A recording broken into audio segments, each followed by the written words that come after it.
नहमदुहु व नसल्ली अला रसूलिल करीम अम्मा बाद औज़ु बिल्लाहि मिनश शैतानिर रजीम बिस्मिल्लाहिर रहमानिर रहीम। अभी मुझे तक खबर पहुंची है कि पाकिस्तान तहरीक इंसाफ के चेयरमैन साबिक वज़ीर आज़म इमरान खान साहब को इलेक्शन कमीशन ने नाअहल करार दे दिया गया। मैं इस फैसले को मुस्तरद करता हूँ और ये सिर्फ मेरे लिए दुख की बात नहीं है बल्कि पूरे पाकिस्तानी कौम के लिए इंतहाई दुख की बात है।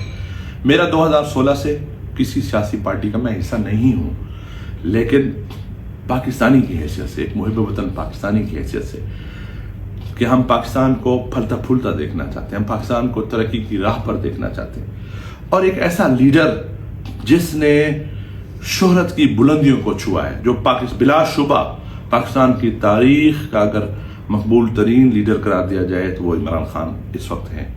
ये उनके मुखालफिन भी, उनको भी मानना पड़ेगा। ये अभी ज़िमनी इलेक्शन हुआ है, इमरान खान साहब ने 7 सीटें जीती। ये कैसा, ये किस तरह का निज़ाम है कि पाकिस्तान की आवाम एक तरफ और आप उनको टेक्निकल बुनियादों पे नाअहल करार दे रहे हैं।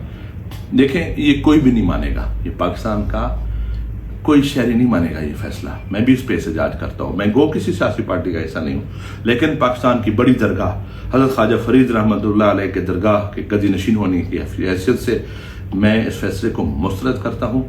ये इंतहाई जुल्म है पाकिस्तान की आवाम के साथ और पाकिस्तान के नौजवानों के साथ और पाकिस्तान के सिस्टम के साथ। और मैं समझता हूँ कि ये इस तरह की टेक्निकल नाअहली जो है वो पाकिस्तान के, आप लिख लें इस बात को, आज का फैसला पाकिस्तान की तारीख में बहुत ही बुरे असरात छोड़ेगा। आप लिख लेंगे बात कि ये एक ऐसा फैसला है जिसमें पाकिस्तान आगे नहीं जा सकता, पाकिस्तान पीछे जाएगा।